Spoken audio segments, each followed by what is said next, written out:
Angka dua ibadah disunahkan. Yang pertama puasa. Sunahkan imam puasa. Disebut puasa sunnah Syawal. Ini kan hadisnya nyambung. Berpuasa selama 1 bulan penuh di bulan Ramadan. Ditambah 6 hari di bulan Syawal. Jadi maka dia Nabi sama kalau berpuasa 1 tahun penuh. Jadi aja tak salah paham, aja tak kada nigi-nigi ma puasa bulan Syawal 6 hari, pada ku ma puasa isi tahu, deh. Jadi siapa yang puasa 1 bulan penuh di bulan Ramadan, ditambah 6 hari di bulan Syawal, itu sama kalau dia puasa 1 tahun penuh. Bagaimana cara menghitungnya? Kan maka dia ayat, man ja'a bil hasanati falahu asru amsalihah. Ya kopi gau kocik di DC nakali 10 ipong Allah Ta'ala. Di Ramadan itu kan 30 hari. Dikali 10 menjadi 300. 6 hari di bulan Syawal dikali 10 menjadi 60. Jadi ya kok ipasi tambai 360. 360 itu adalah jumlah hari dalam 1 tahun. Nah, makiro kita pahamnya jadi maka pada kok ma puasa isi tahu. Nah, sama 30 kali 10, 300. 6 hari kali 10, 60. Jadi 360. Nah, dalam 1 tahun itu 360 hari. Jadi pada kau mau puasa isi tahu. Aja tak ada mau puasa dengan sona ulah Syawal. Sama dengan puasa 1 tahun. Megan itu tahu dia nak puasa Ramalan. Nah, saya bawa na Syawal. Yang namanya sona pada kau si tahu. Itu na polo-polo hadis saya. Itu yang fatal itu. Ada juga yang parah itu. Asyahru Ramadan awwalu rahmah awsatuhu maghfirah akhiru idku minan nar. Pamulana pamasenasang rahmat awwalu rahmah awsatuhu maghfirah. Ada pang akhiru idku minan nar. Ipala popula pinaraka. Talunga somi ma puasa si di Ramalang 10 Ramalang 20 Ramalang. Nalami tangana na sama hadis saya mi na baca pasilepo mi. Itu yang fatal. Tapi upasang bagi ibu-ibu yang ada puasanya terlewatkan, puasa qada ni jolo. Itu satu versi. Puasa qada nasabak wajib puasa qada sunnah mi puasa Syawal. Jadi aja jo tak puasa Syawal, puasa qada ki jolo. Mateka maki. Jadi pendapat yang kedua, anggap pendapat yang kedua, yang namanya mulai ya. Maka tidak usah digabungkan saja. Jadi puasa qada ni tamatoni puasa Syawal. Nah, sebab maka kami Nabi berpuasa 6 hari di bulan Syawal. Yang penting angka puasamu enang sono kula Syawal sudah masuk puasa Syawal. Walaupun dia puasa Senin Kamis, walaupun dia puasa qada, yang penting puasa di bulan Syawal 6 hari itu sudah masuk puasa Syawal. Ya natu namanya tahu na niat kak bamani niatkan puasa qada sekaligus puasa sunnah bulan Syawal. Cica menima puasa na dua na lolongan. Iya nama gampang. Mereka ni mulai ya. Kemudian sunnah yang kedua, enakkah puasa? Sunnah yang kedua, saya sampaikan ada sholatnya itu bu, Pak. Angkatu sempajanna ulas Syawal. Jadi kalau Ramadan itu sholat sunnah tarawih. Siangnya puasa wajib, malamnya puasa ibadah sunnah. Kalau di bulan Syawal, siangnya kita puasa dan bisa sholatnya juga siang bisa malam. Angkatu sempajanna ulas Syawal. Yasas sampai sunnah utakah. Itu ada di kitabnya Syekh Abdul Qadir Al-Jilani. Saya buka hadis. Saya punya kitab hadis di rumah itu ensiklopedia hadis Nabi. Kurang lebih 600.000 hadis Nabi. Tidak saya temukan hadis satupun. Degaga hadis seuruntuk kuralana kita masumpa Nabi tak kepa. Demi Allah yang jiwaku berada di tangannya. Kasihan apa Nabi tak kepa. Pada hadis ini Nabi bersumpah 4 kali. Nah ya ko Nabi ta masumpah na mochi cemi na akappa masumpah Nabi ta ko hadis saya.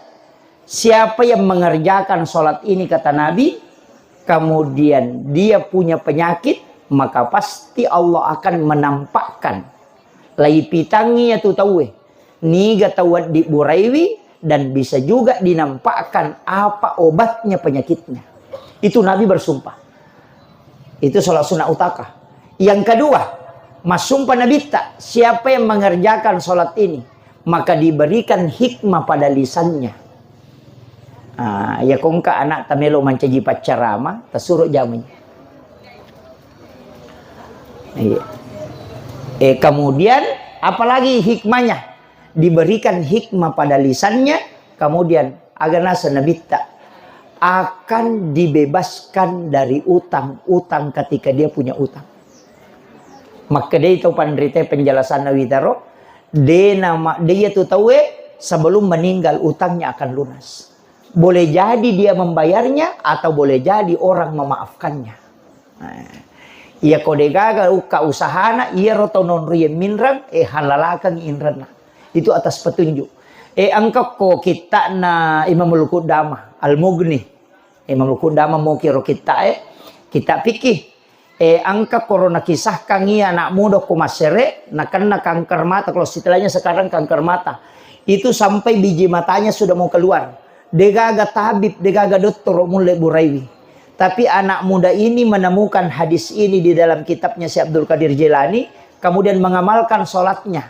Pure mas sampai subuh, nakisahkan sebelum kudama, pure mas sampai subuh ronanae, na liu okor anak muda, liu okesena sujadanna, metinro.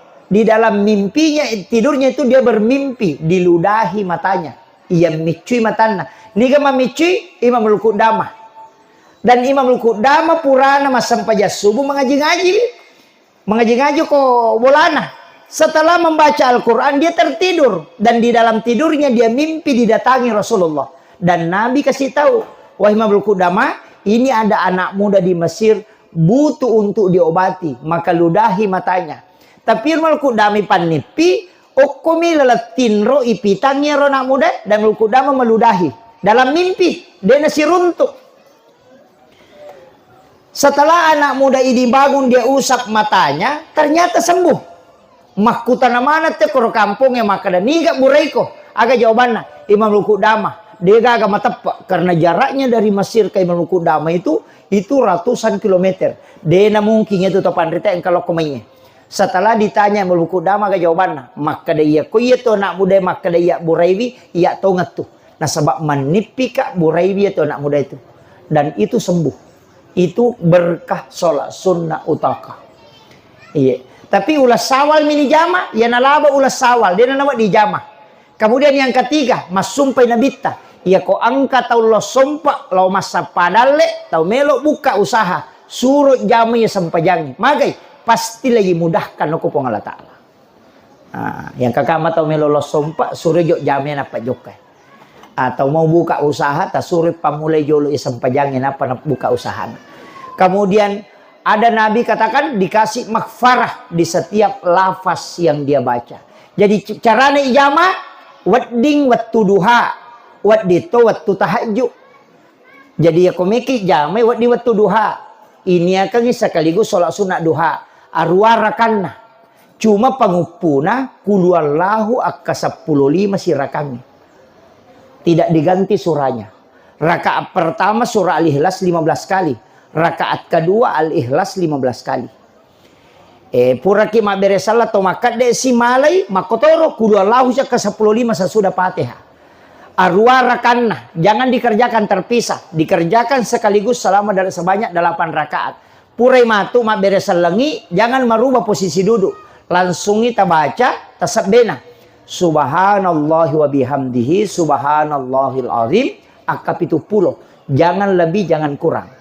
Kemudian yang kedua, baca sholawat Allahumma sholli ala sayyidina Muhammad wa ala ali sayyidina Muhammad akap itu 10 toh. Dan doanya tidak ada. Kita mau berdoa tidak masalah. Tidak berdoa tidak apa-apa.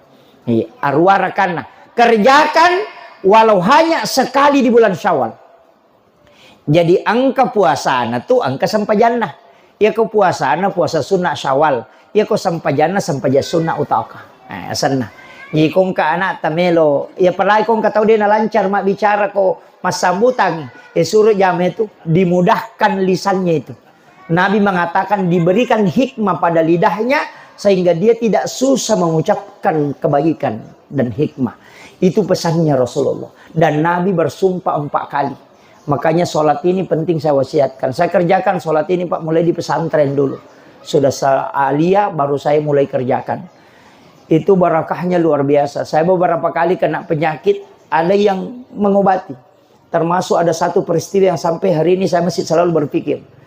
Adanya ulama itu yang tidak pernah ketemu dan saya tidak pernah tawassulan. Tapi kenapa dia dalam mimpi datang memberitahu. Itu dengan memberitahu bahwa ada air sam-sam di atas lemarimu itu. Ada air hujan di lemari di luar, campur itu baru kau minum. Itu obatnya penyakitmu. Saya 15 hari tidak bangun, sampai tidak pergi sholat Jumat 2 kali. Karena tidak bisa bangun. Semua badan itu warna kuning. Dan tidak bisa makan. Tapi setelah diperlihatkan itu datang, kemudian memberitahu. Saya cuma suruh istri kasih, saya minum sorenya. Besok paginya itu saya pergi di Cempe ceramah. Kenapa? Saya tidak tahu, langsung hilang. Saya mengatakan ini keberkahan sholat sunnah utama. Saya yakin betul itu. Jadi makanya memang Nabi katakan, demi Allah yang jiwaku berada di tangannya, siapa yang mengerjakan sholat ini, kalau dia punya penyakit, Allah akan tunjukkan apa obatnya dan siapa yang bisa mengobati. Dan saya yakin betul itu. Nah, makanya saya wasiatkan kerjakan ini sholat. Tidak berat, Bu. Karena surah Al-Ikhlas 15 kali aja. Jadi dihitung aja itu. Qul huwallahu ahad, Allahu samad, lam yalid, walam yulad, walam yakul lahu kufuwan ahad, Allahu samad. Itu 15 kali setiap satu rakaat. Itu untuk sholat utama. Kemudian, ini sudah jam berapa ini? Saya ada acara sudah duhur di Parepare. Oh iya.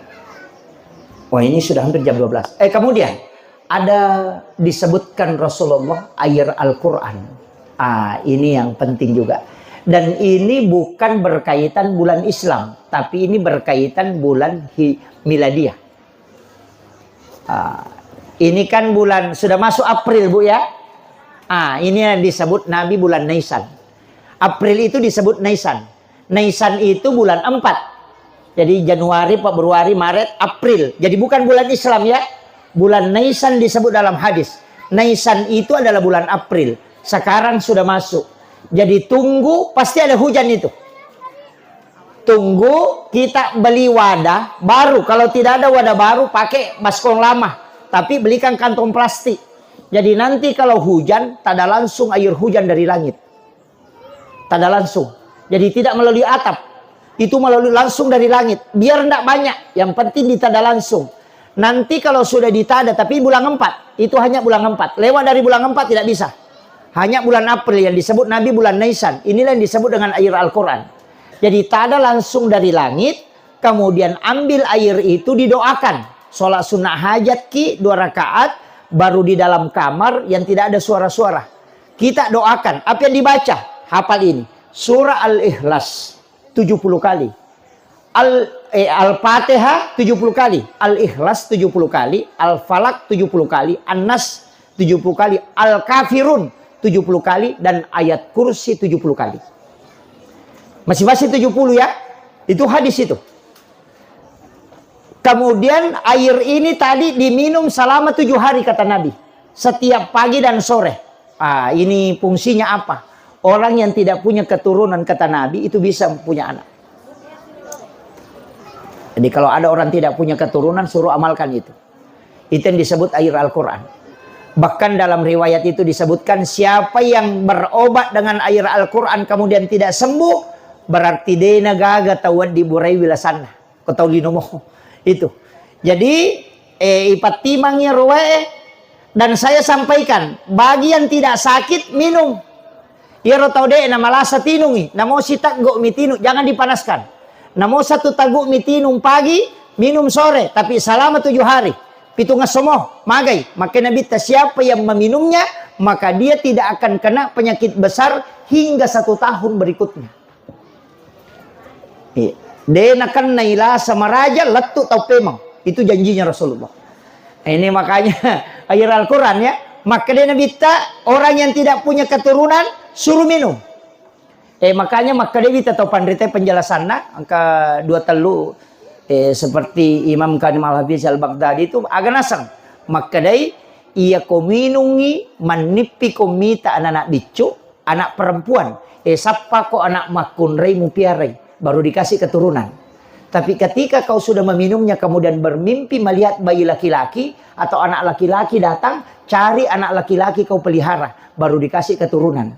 Tapi ketika engkau bermimpi hamil kemudian hilang, berarti memang ditakdirkan tidak bisa punya keturunan. Nah, itu isyaratnya secara langsung. Jadi tidak sembarang itu ambil anak pakai air Al-Quran.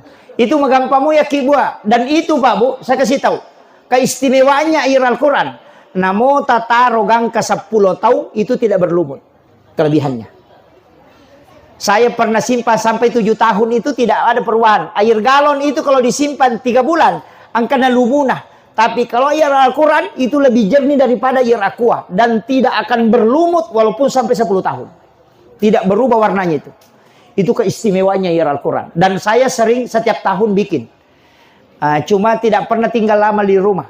Kadang 1 minggu sudah habis. Kadang-kadang menelpon, minta ini, minta ini, minta ini. Kadang saya sudah kasih tahu. Kenapa saya kasih tahu amalannya? Supaya kita bikin sendiri. Jangan ustaznya dibikin capek. Saya 2 tahun lalu di Jayapura, itu dibawakan ke rumah sampai hampir 1 drum. Saya naik di kursi itu, bacakan mulai jam 2 malam itu sampai menjelang subuh. Baru selesai. Itu didoakan. Tapi itu berubah. Kalau airnya kita sudah bacakan dan tidak berubah warnanya dari kuning, berarti Fatihahnya kurang. Kalau dia kayak ada minyak di dalamnya, berarti ayat kursinya tidak cukup. Kalau kayak ada sampah itu, kalau dikasih begini, kayak ada sampah gelembu-gelembu, berarti surah Al-Ikhlasnya yang kurang. Itu bisa ditahu. Itu air Al-Quran namanya. Makanya pakai itu, Bu. Jadi pasti hujan itu bulan 4. Ada hujan. Jadi nanti ditanda langsung dari langit. Pakai wadah yang tidak pernah dipakai. Nanti didoakan. Tapi harus 1 kali duduk ya Bu. Jangan baca dulu surah Al-Ikhlas baru pergi makan. Pulang lagi lanjut. Jangan. Itu 1 kali duduk. Nggak lama gitu. Palingan 1 jam sudah selesai. Kita bacakan itu. Palingan santai itu kalau membaca 1 jam. Iya. Itu penting. Saya kasih tahu supaya dijadikan sebagai obat. Karena orang yang meminumnya itu luar biasa. Nabi mengatakan akan menyembuhkan segala macam penyakit. Kalau tidak bisa sembuh dengan air ini, maka tidak ada yang bisa menyembuhkan penyakitmu. Itu kuncinya. Makanya jangan pernah berharap bahwa yang menyembuhkan itu orang. Tidak. Yang menyembuhkan itu Allah. Orang itu hanya mengobati. Makanya dokter itu menulis mengobati penyakit ini. Tidak ada dokter menulis menyembuhkan penyakit ini. Tidak ada. Karena dokter itu mengobati. Allah yang menyembuhkan. Itu kuncinya. Makanya kalau mau makan obat itu Bismillahirrahmanirrahim. La shifa'u illa anta syafi. Sudah dihafal Bu? Jadi kalau minum obat apa dibaca? Apa? Bismillah aja. Doanya itu Bismillahirrahmanirrahim. La shifa'u illa anta syafi. Dengan menyebut nama Allah yang maha menyembuhkan. Dan tidak ada yang bisa sembuhkan penyakit kecuali hanya Dia yang maha penyembuh. Makanya dibaca itu Bismillahirrahmanirrahim. La shifa'u illa anta syafi. Nah, tapalan. Ya kulit tapal akan bani Bismillahirrahmanirrahim. Selesai ini. Itu doa umum aja. Saya kira ini yang penting saya wasiatkan. Terima kasih sudah memberi kesempatan bersilaturahmi bersama. Mudah-mudahan pertemuan kita ini itu memanjangkan umur. Setiap orang yang bersilaturahmi itu dipanjangkan umurnya dan dimudahkan rezekinya. Itu. Tapi setiap orang yang memutus silaturahmi itu akan diputus rezekinya oleh Allah. Itu bahayanya. Jangan juga suka marah-marah. Karena 40 saraf di muka itu akan putus ketika orang marah. Makanya kenapa kita disuruh berwudu? Karena wudu itu menyambung saraf yang terputus. Itu. Jadi itu jenek makan jalan. Kalau bisa terpelihara dari wudu insya Allah. Itu akan terus bercahaya mukanya. Orang yang terjaga dari wudu. Kecuali wanita haid jangan berwudu karena diharamkan. Iya. Itu kuncinya. Akhirul kalam. Wallahul muwaffiq ila aqwamit thoriq. Nasrun minallahi wa fathun qarib wa basyiril mu'minin. Assalamualaikum warahmatullahi wabarakatuh.